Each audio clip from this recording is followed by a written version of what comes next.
नमस्ते everyone, welcome to my channel Subi Yogi. हम book follow कर रहे हैं BYG001 introduction to yoga and yogic text. आज हम इसमें फोर्थ यूनिट जो है हमारा करेंगे ब्लॉक 1 का, that is aim, objectives, misconceptions, true nature and principles of yoga. तो 69 नंबर पेज पे है, इसको खोल लीजिए और मेरे साथ इसको फॉलो करिए। हमारा चैप्टर नंबर 4 है, यूनिट 4 है, ठीक है। तो हम इसके ऑब्जेक्टिव से देखेंगे the AIIMS and the various objectives of योग। हम इसमें पढ़ेंगे कि एम क्या है, योग का ऑब्जेक्टिव क्या है, ये सब इसके बारे में डिटेल डिस्कशन दी जाएगी, आगे वो पढ़ेंगे। Understanding the prevailing misconceptions about योग एंड देयर क्लैरिफिकेशन। जो भी मिसकंसेप्शंस है योग के बारे में वो पढ़ेंगे और उसकी क्लैरिफिकेशन देखेंगे कि हाँ क्या सही है क्या गलत है। Understanding the true nature of योग, तो योग का जो ट्रू नेचर है वो क्या है वो पढ़ेंगे। अंडरस्टैंड द प्रिंसिपल ऑफ योग, योग का प्रिंसिपल क्या है उसके बारे में जानेंगे। इंट्रोडक्शन से स्टार्ट करते हैं। Yog is an eternal science for the overall development of an individual. The tradition of yog dates back to the inception of creation from pre Vedic times to the 21st century, that is today. Yoga is the most sought after science by people from all walks of life across the globe with various innovation ways of integrating it in daily living। तो ये बताया गया है कि योग एक eternal science है, ठीक है। योग एक एटर्नल साइंस है। हम एक इंडिविजुअल की ओवरऑल डेवलपमेंट के लिए योग का बहुत महत्व है। The tradition of yog dates back, ये हमने देखा कि योग का जो ट्रेडिशन है बहुत पहले से चला आ रहा है, प्री वैदिक एज, वेदा से भी पहले से हमारे जो योग है वो चलता आ रहा है और आज 21वीं सदी जो है 21st century जो है तब भी ये है, ठीक है। योग is the most sought after science by people from all walk of life. तो ये जो योग है वो एक बड़ी सॉर्टेड आउट साइंस है और आज के समय में भी हर एज के लोग जो हैं इसको अडॉप्ट करते हैं, जो करना चाहते हैं। Across the globe with the various innovation ways of the integrating in daily life, daily livings. तो कुछ इनोवेशन से, कुछ इंटीग्रेशन से वो योग को अपनी लाइफ में अडॉप्ट किए हुए हैं।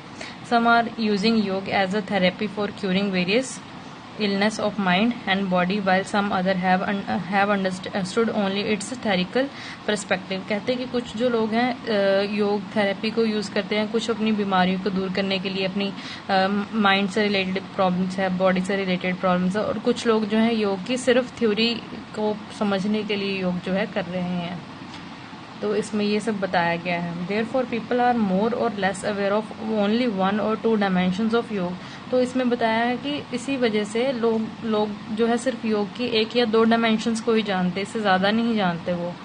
And have completely missed out and accepting yog as a science for living a healthy life. तो अपने बस 1-2 बातों के फायदे के लिए वो इसको जानते हैं और ये समझ नहीं पा रहे कि योग एक साइंस है जो कि उनकी लिविंग अ हेल्दी लाइफ है, हेल्दी लाइफ के लिए इम्पॉर्टेंट है, हैप्पी प्रॉस्पेरियस पीसफुल लाइफ के लिए इम्पॉर्टेंट है, and attaining the ultimate happiness in the state of समाधि। और जिन्होंने समाधि जो है समाधि धारण करनी है तो उनके लिए एक अल्टीमेट स्टेट है, वो इसके योग के द्वारा उसको कर सकते हैं।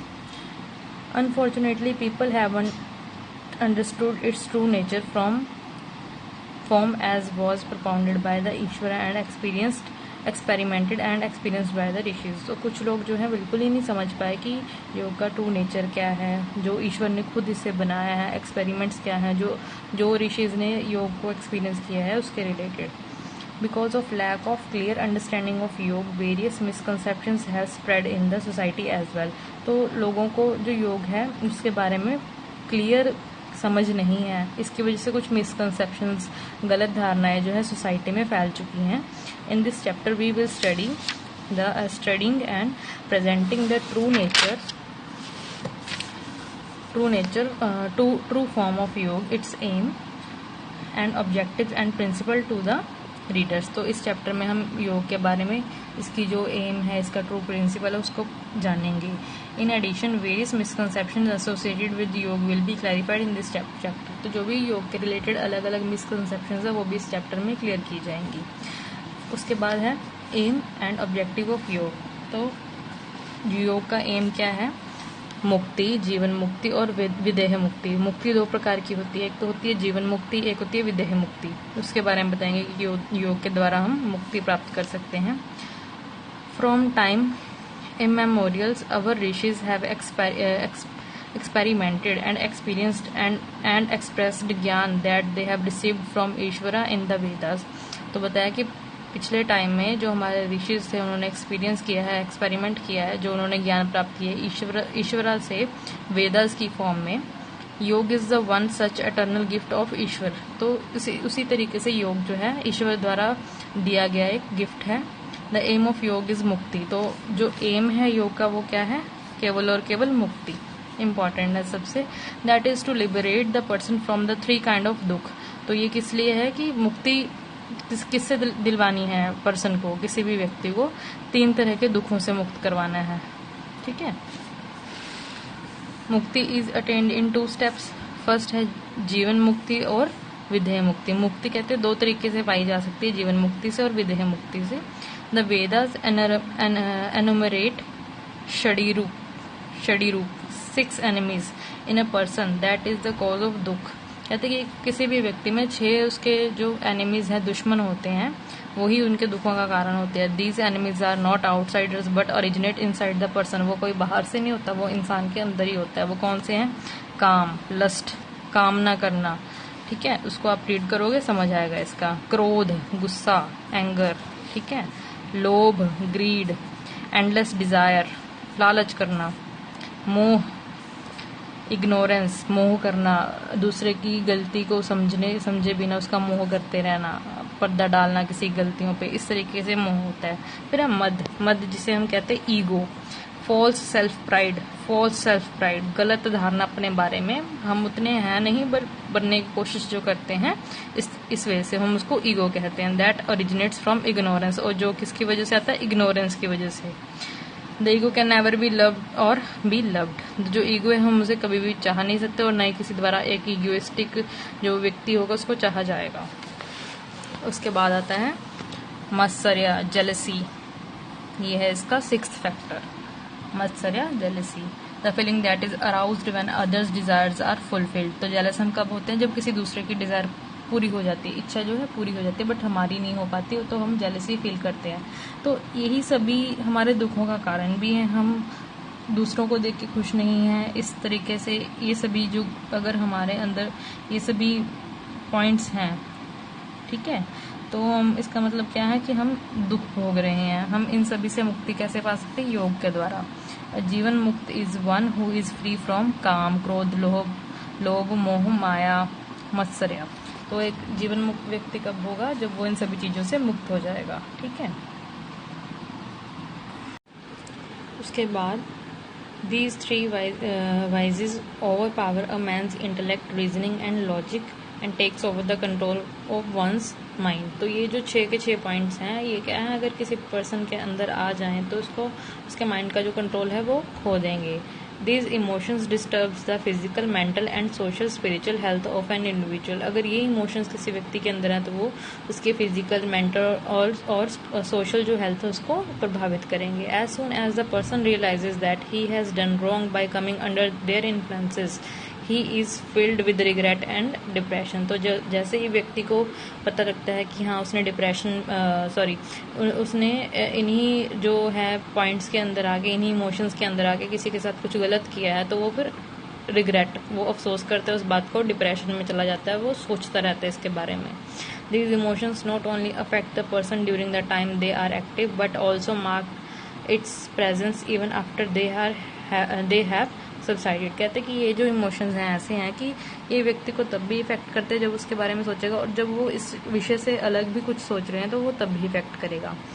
फ्रीडम और liberation from these 6 versus during one's life time is जीवन मुक्ति and such person is called जीवन मुक्त। तो कहते हैं कि जो व्यक्ति इन सभी 6 प्रकार के इमोशन से अपने आप को फ्री कर देगा, उसको कामना नहीं है, उसको क्रोध नहीं है, उसको लालच नहीं है, इग्नोरेंस नहीं है, मोह नहीं है, ठीक है, ईगो नहीं है, जेलसी नहीं है, तो वो इस तरीके से एक जीवन मुक्त व्यक्ति कहलाएगा अगर वो अपने आप को फ्री कर देगा इस सब से।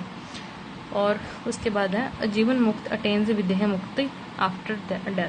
तो कहते जब कोई व्यक्ति जीवन मुक्त हो जाता है तो विदेह मुक्त वो कब होगा? जब उसकी मृत्यु हो जाएगी, क्योंकि उसको जीवन मुक्ति मिल चुकी थी, तो मृत्यु के बाद वो एक विदेह मुक्त कहलाएगा। According to the Vedic tradition, the Atma continues the journey of birth and rebirth either as a human or as any other creature until the attainment of Videha Mukti. तो हमारे जो वेदास हैं उनके अकॉर्डिंग बताया गया कि जो हमारी आत्मा है बार बार जन्म लेती रहती है. किस लिए लेती रहती है? जब तक उसकी विदेह मुक्ति नहीं होती वो तब तक जन्म लेगी. तो विदेह मुक्ति का जो सोल्यूशन है अब उन्होंने बता दिया कि जीवन मुक्त होगा तो विदेह मुक्त होगा. और जीवन मुक्त कैसे होगा? अपने 6 प्रकार के जो इमोशंस है उसको छोड़ के, काम, क्रोध, मोह, लोभ, ठीक है, ईगो जिसे मद कहा गया और मात्सर्य है, तो इन सभी को छोड़ देंगे तो जीवन मुक्त होगा. उसके बाद ही विदेह मुक्त होगा.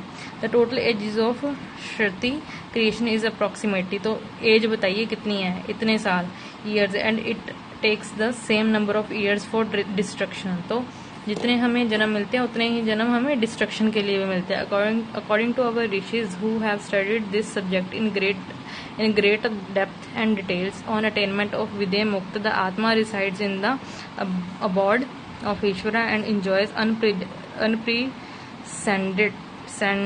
unprecedented bliss for a period of 36,000 times and the total times of creation of the universe and destruction. In short, ये यही बताना चाहते हैं कि जो व्यक्ति विदेह मुक्त हो जाएगा वो ईश्वर के चरणों में रहेगा.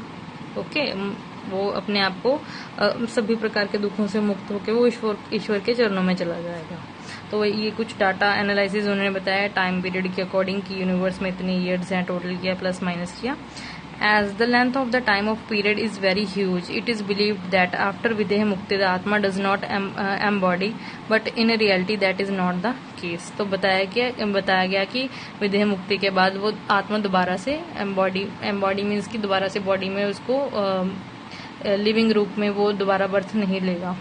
After Videha Mukti, the Atma does not embody and enjoys bliss in the abode of Ishvara for a period of 36,000 times of the time of creation or destruction of the universe. तो same line ऊपर वाली repeat की गई है कि विदेह मुक्ति के बाद जो आत्मा है वो ईश्वर के चरणों में रहेगी. 36,000 गुना टाइम जो टाइम है उसका हमारी जो क्रिएशन का, यूनिवर्स के क्रिएशन होने का और डिस्ट्रक्शन होने का, तो वो तब तक ईश्वर के चरणों में ही रहेगी. एक हिसाब से लगाया जाए तो ये इन्फिनिटी ही है. हम कितने समय में देख सकेंगे इस चीज को, इतना 36,000 गुना समय को. ठीक है, उसके बाद है ऑब्जेक्टिव्स ऑफ योगा. अभी तक तो हमने एम पढ़ा. एम में क्या है? जीवन मुक्ति और विदेह मुक्ति. मेन तो है मुक्ति 2 प्रकार की होती है, जीवन मुक्ति और विदेह मुक्ति, वो हमने यहाँ पे देख लिया. अब ऑब्जेक्टिव क्या है योग का? टू लीड द साधक टूवर्ड अटेनमेंट ऑफ समाधि. जो भी साधक हैं, साधना कर रहे हैं, उनको समाधि की तरफ लेके जाना. साक्षात्कार मतलब कि जो ईश्वर का साक्षी रूप है उसको प्रेजेंट करना. As discussed in the previous unit, yoga has several meanings, but in yogic context and tradition, it means समाधि और साक्षात्कार. कहते कि हमने देखा है कि योग के बहुत सारे अलग अलग मीनिंग हैं, बट एक ट्रेडिशनल मीनिंग में जो हम करें तो योग का मतलब क्या है? योग इज समाधि. तो ये किस में बताया गया है? ये हमारा जो महर्षि पतंजलि जी का पतंजलि सूत्र है उसमें भी यही बताया गया कि योग समाधि है. तो to know things as they truly are, जो चीज साक्षात्कार जो जैसे है उसको वैसे ही समझना.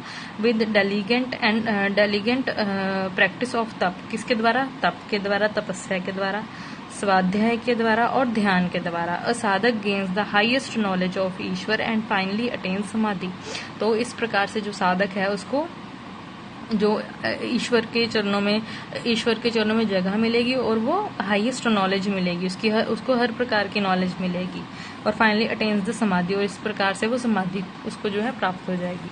To attain freedom from miseries and sorrows of life. First point तो ये हो गया, to lead sadhak toward the samadhi. Second क्या है?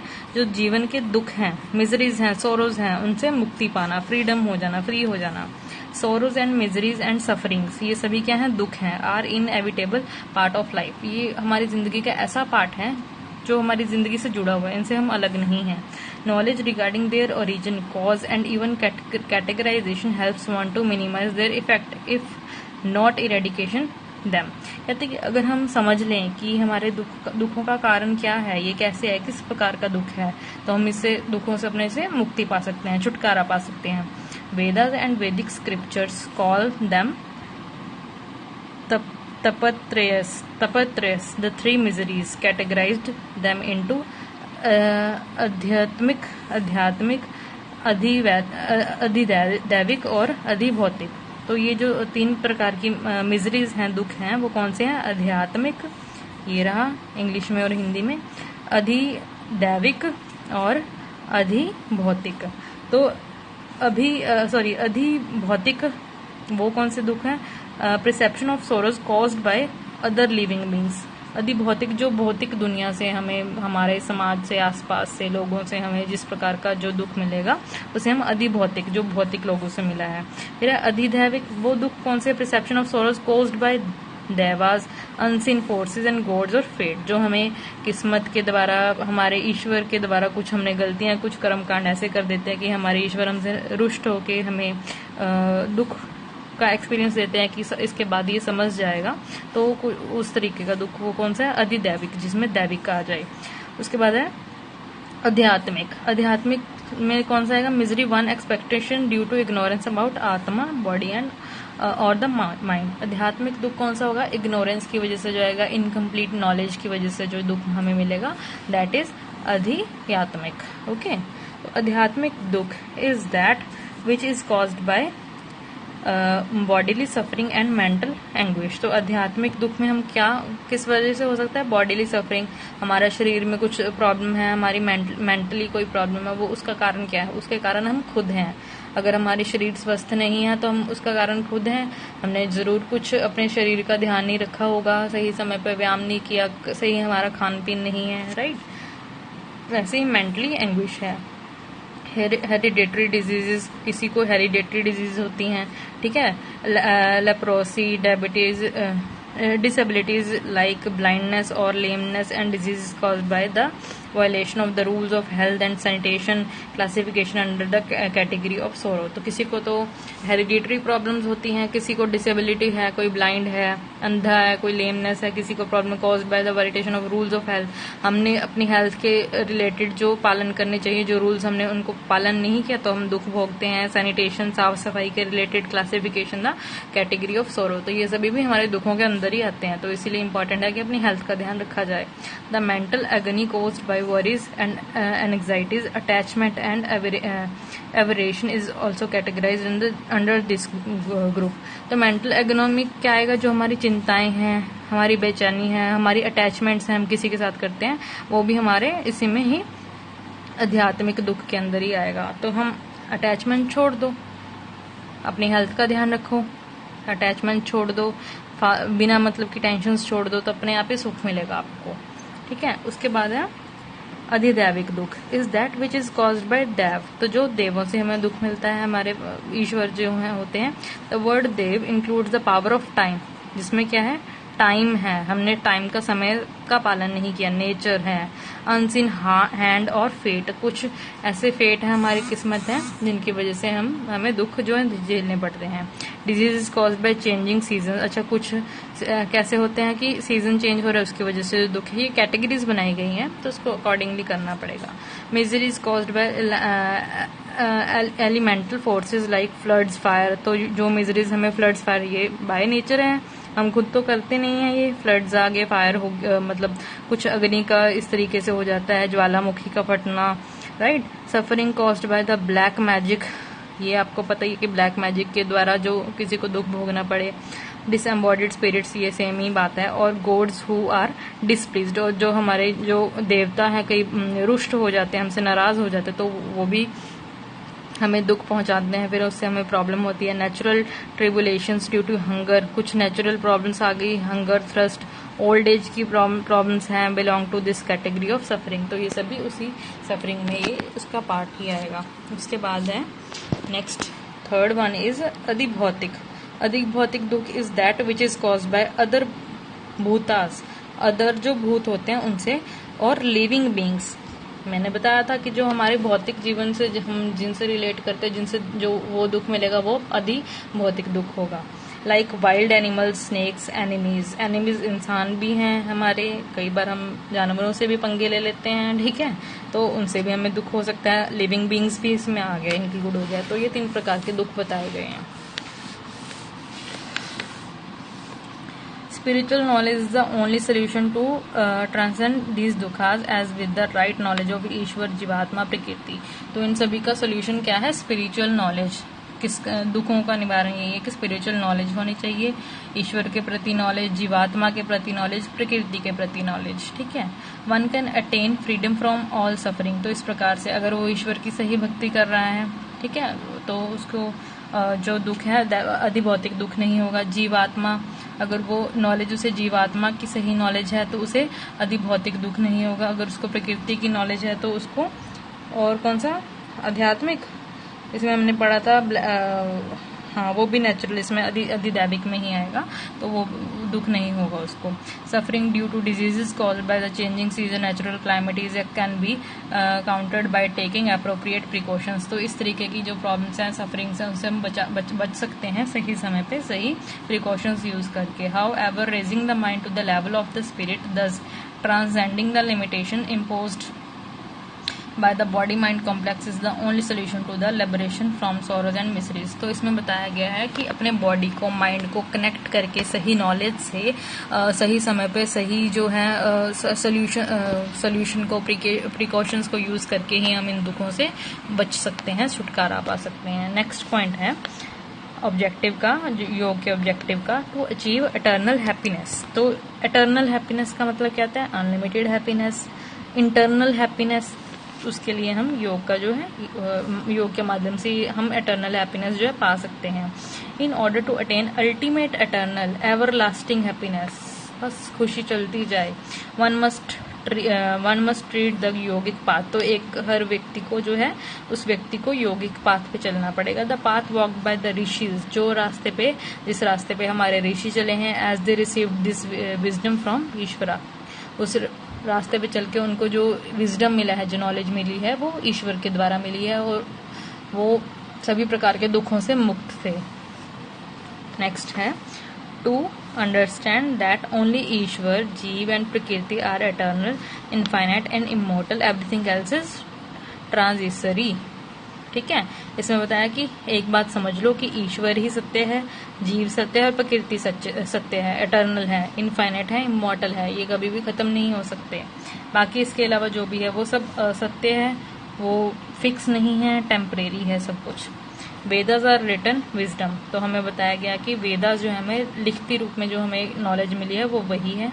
नॉलेज एंड वर्ड्स ऑफ ईश्वरा, वो हमारे ईश्वर के वर्ड्स हैं, उनकी नॉलेज है जो उन्होंने हमें वेदास के रूप में दिया है। and manifest nature in his book Open Book, created for the Jivatma to live a meaningful life, purposeful and fulfilled life, which result in ईश्वर साक्षात्कार। तो हमारे वेद किस लिए लिखे गए हैं?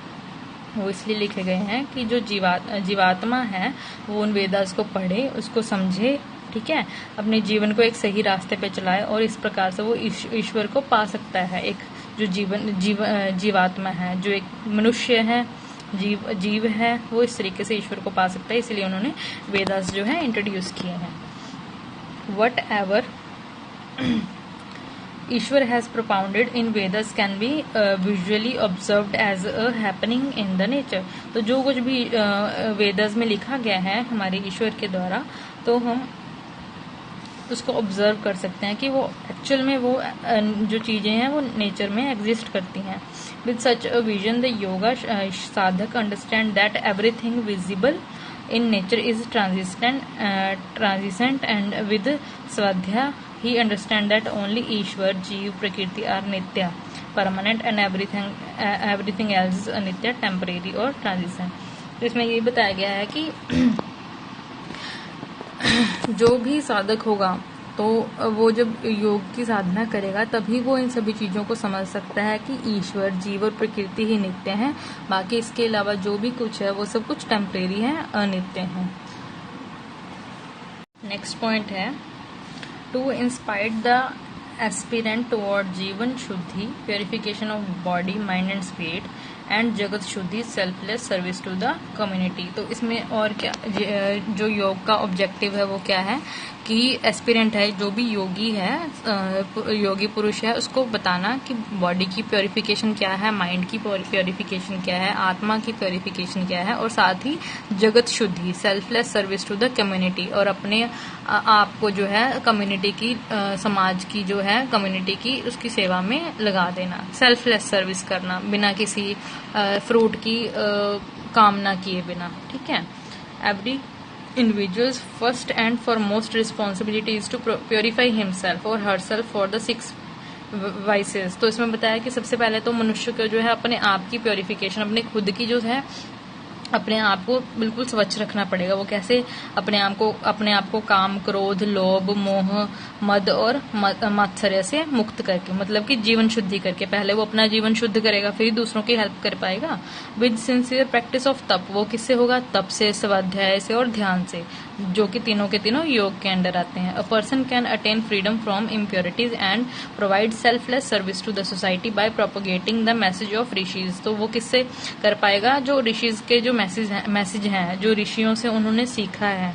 हम बुक्स में देख सकते हैं आज के समय में, तो जो हम अपनी बुक्स से, अपने ऋषियों से हमने जो भी सीखा है, उसको यूज करके, उस नॉलेज को हमारी कम्युनिटी को सेल्फलेस सर्विस प्रोवाइड करके, educating and increasing the awareness of rich heritage of Rishi tradition.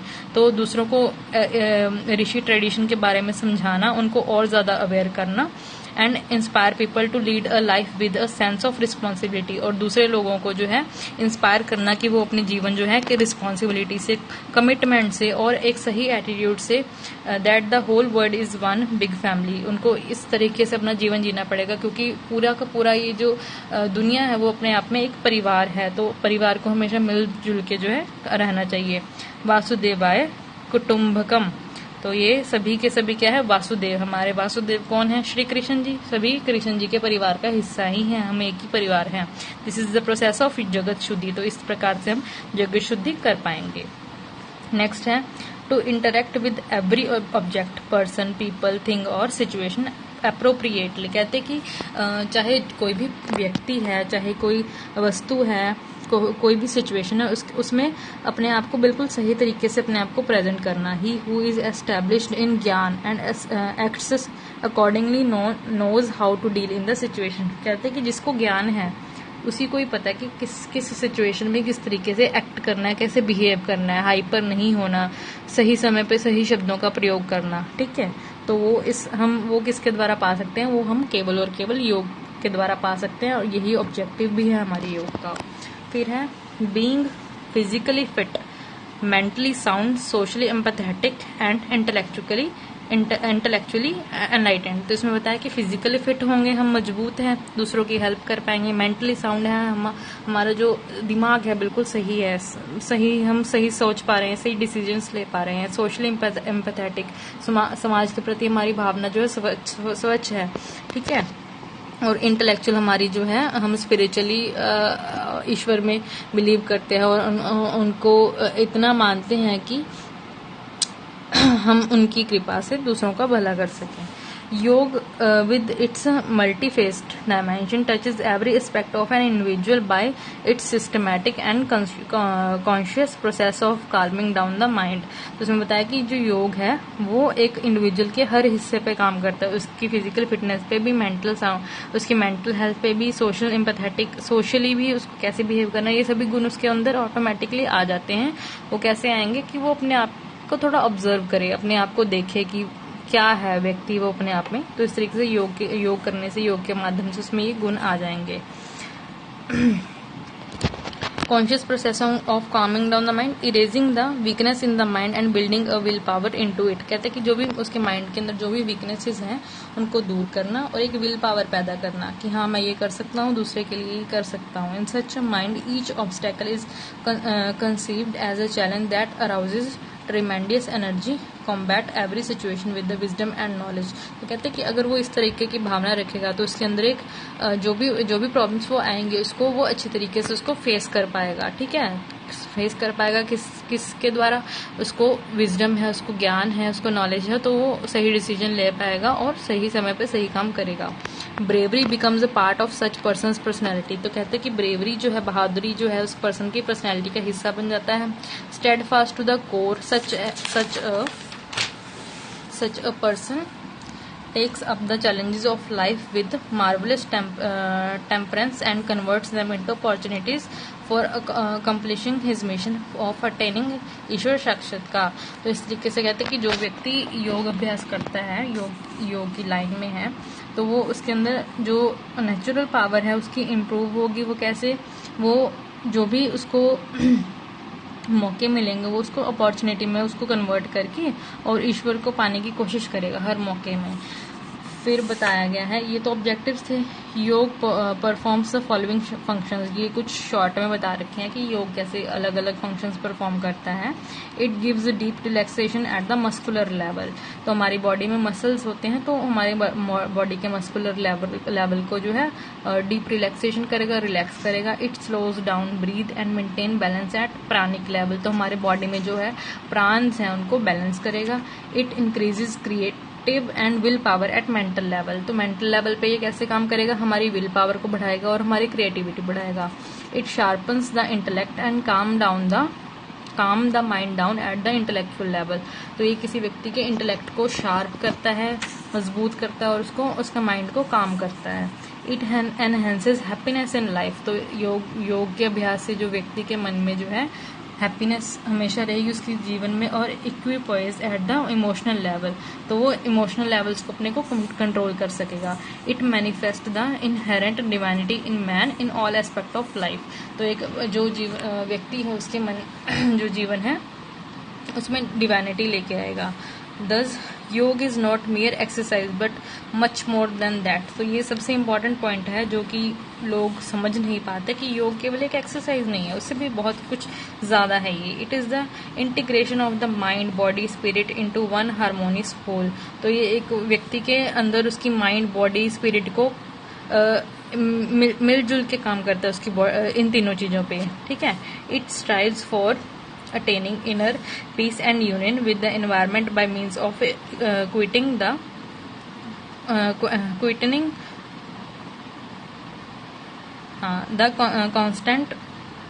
constant chatter of mind, creating a healthy body, being at peace with oneself and the world around one, achieving this harmony in one's core of the yoga। तो ये main objective यही बताया कि योग के द्वारा हम सारे ऑब्जेक्टिव हमारी लाइफ में है उसको अटेन कर पाएंगे, रिलेटेड टू हमारी पर्सनल भी और समाज के प्रति भी और हमारे ईश्वर के प्रति भी। तो ये मेन ऑब्जेक्टिव्स बताए थे। इसका नीचे क्वेश्चन आंसर्स आ गए हैं प्रोग्रेस के। व्हाट इज एम ऑफ योग, ऑब्जेक्टिव, एनिमीज कौन से हैं, 6 एनिमीज ये आपको पता ही है, काम, क्रोध, मोह, लोभ, ठीक है। जेलसी था जिसमें ईगो था, मद और मत्सर्य था, ठीक है। जीवन मुक्ति क्या है ये आपको पता है। एनलिस्ट सर्टेन ऑब्जेक्टिव्स ऑफ योग, ये भी आप लिख दोगे तो ये जितना हमने पढ़ा उसके रिलेटेड क्वेश्चंस है, ये आप इसको बड़े आसानी से कर सकोगे। नेक्स्ट वीडियो में हम बनाएंगे मिसकंसेप्शंस ऑफ योगा, वो मैं करवाऊंगी। उसमें हमारा नेक्स्ट पार्ट जो है उसमें मिसकंसेप्शंस अबाउट योग हम करेंगे। तो thank you so much for watching my video. आपको अच्छा लगे प्लीज़ अपने सिलेबस को अच्छे से कीजिए और इस चैनल को ज़रूर सब्सक्राइब कीजिए ताकि जो है आप अपने इग्नू के रिलेटेड जो कोर्स कर रहे हैं उसका सिलेबस अच्छे से रिवाइज कर पाएँ। थैंक यू, नमस्ते एवरीवन। स्टे फिट, हेल्दी, अच्छा खाओ, अच्छा सोचो और अपने आप को हर प्रकार की प्रॉब्लम से दूर रखो। योग के स्टूडेंट हो इसको अपनी लाइफ में अडॉप्ट भी करो। Do subscribe my channel, do like, do subscribe, do share, comment, अच्छे से बस काम करते जाओ आप सब। ओके जी, बाय बाय, गुड डे।